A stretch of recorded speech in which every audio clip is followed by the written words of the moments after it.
Hi, my name is Henrike Lode and I'm working with Giuseppe, Franchi and Niels Frederiksen on this game called Machiniers. This is a master degree's thesis project from the games line of study at the ITU of Copenhagen.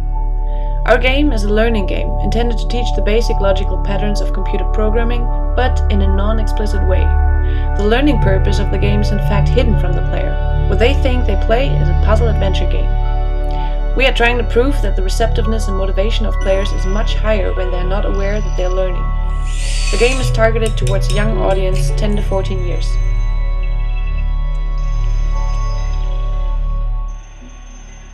Our game is set in a robotic industrial world. You're playing Zola, a young girl who just started working in a machine repair shop as an apprentice. You can navigate in the scene and interact with the various characters through a simple dialogue system.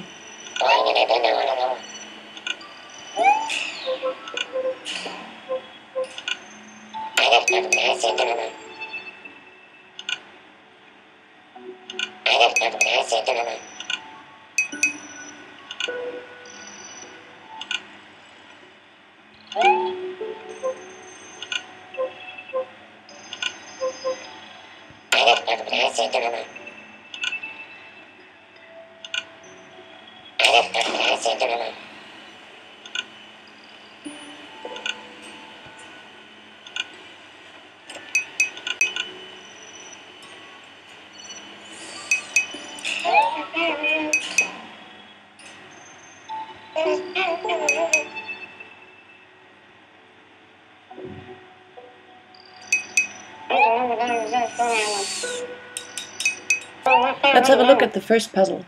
We just found the owl in the trash pile and now we're trying to fix its wing. This puzzle is intended to introduce the basic mechanics and puzzle elements and already shows you some of the programming concepts we are trying to teach. This construct with the knob, the gears and those meters here represents a case switch. When the player changes the position of the knob, they activate different gears in different parts of the machine.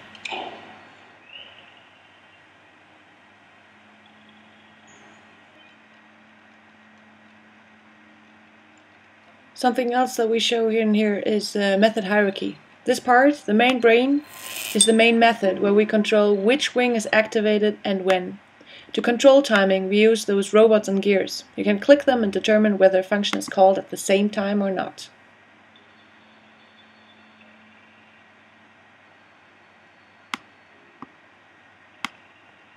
Left and right wing are subfunctions, controlled by the main function and activated through those electric wires. This is a method call without transferring parameters. Now, to help the player fix the broken wing, we have several help functions.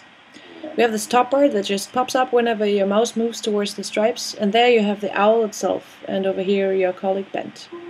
Whenever they have some new hint for you, a little light bulb appears next to the head, and you can see it when the top bar is closed too. The player can choose to access those hints when they are lost or forgot what to do. But we have noticed that some players rather solve the puzzles without any help.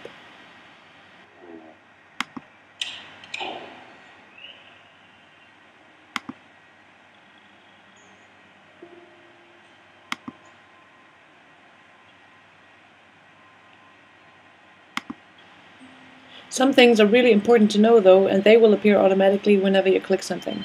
We call that instant feedback. For example, when you're trying to connect gears with a belt.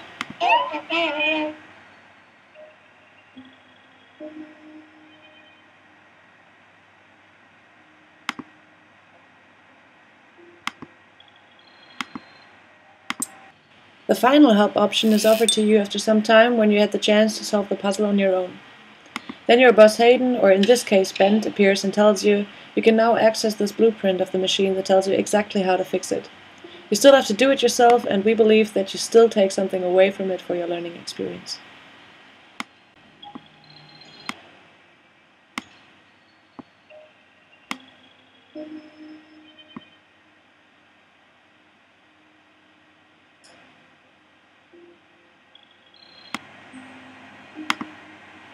Now, fixing this owl is about synchronizing the wings, and there are a few different ways of doing it.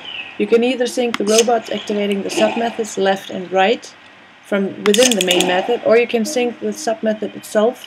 But if the sub-methods wing up and wing down are activated at the same time, nothing will happen.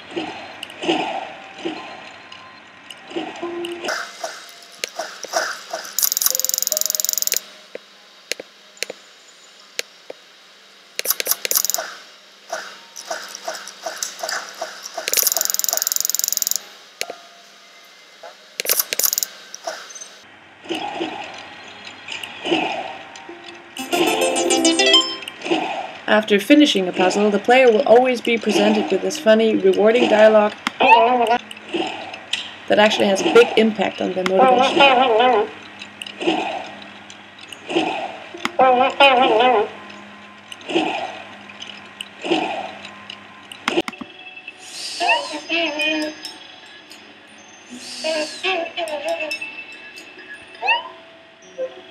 Also, the dialogues with the characters change, and the more puzzles you solve, the more they look up to you and respect you.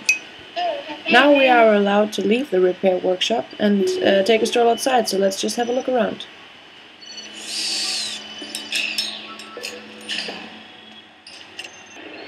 The next puzzle we have to solve is the DJ machine, which is a house full of speakers, and each of them needs to be activated individually.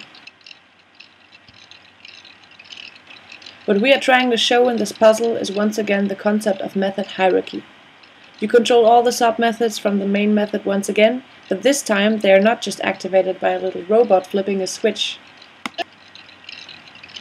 This time there is a robometer on each end, or actually there's a robometer on the receiving end and a gyrometer on the sending end. This is what a method call with parameter looks like. If you connect the user input element, this knob here, with a gyrometer using a belt, then the arrow on the meter will change according to the position of the knob, and via the electric cable get transferred to the robometer on the other side. This case switch will then decide which speaker to activate, and actually there's always the option of having no speaker active at all.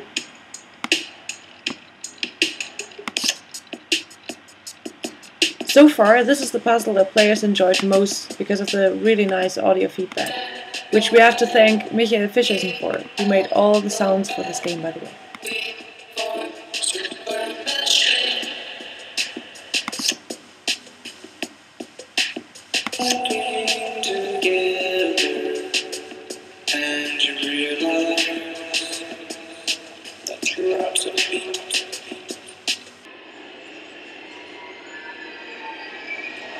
Now we have unlocked the next puzzle, the glowing letters puzzle, in the bar, and we meet Laurie, the barmaid, who is offering us a smoothie.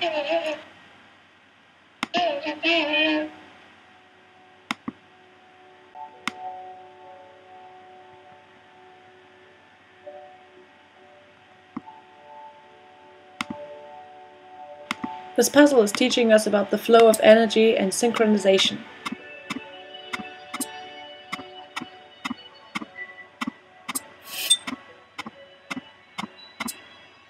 We need to connect the gears with the belts again and the machines with the electric cables, but that's not all.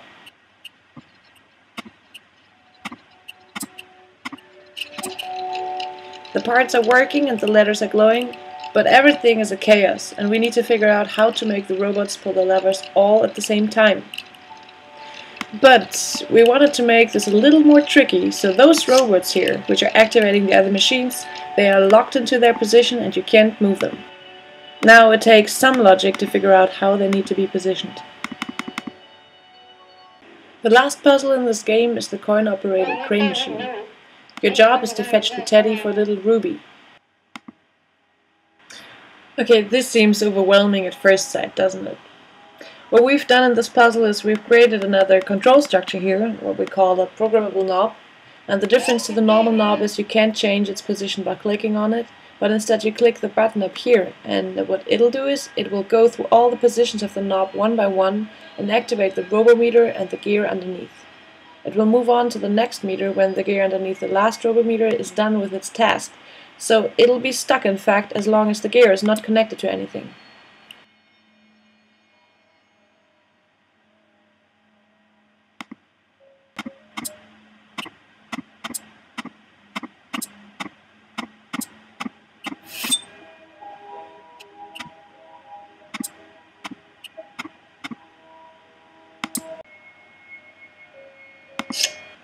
First we connect those belts to the robots and gears, and if you look closely you notice that the levers are different, they have counters. Most players know immediately what they do and how to use them. They activate the sub method a certain number of times. This is our representation of a decrementing for loop.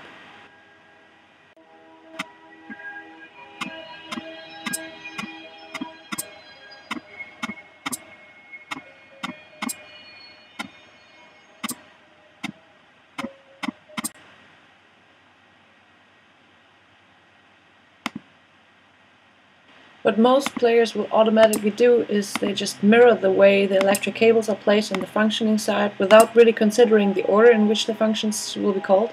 And when they execute the program, the crane will actually move to the left, down, grab something, but then release it again, go up, and then they usually realize that the wires have to be placed differently.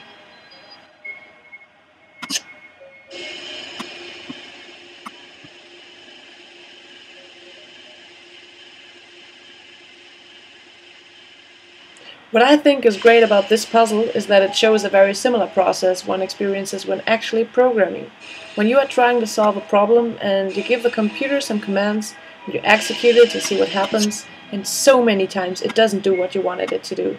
But since this is a machine without its own will, and you know it did exactly what you told it to do, so you have to go back in your own thought process and find out where you went wrong, and it teaches you to think more carefully about what you want and how the machine actually works.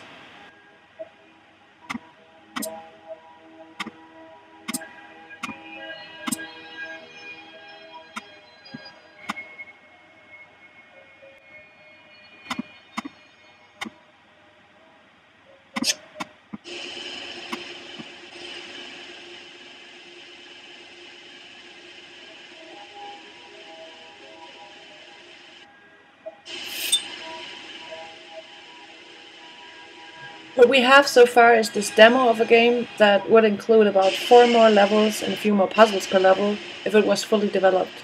You can read more about the development process on our blog, imagineer.tumblr.com, and contact us at the email addresses that are stated here. Thank you very much for watching, and we'd appreciate your feedback, so don't hesitate to contact us. Thanks, bye bye!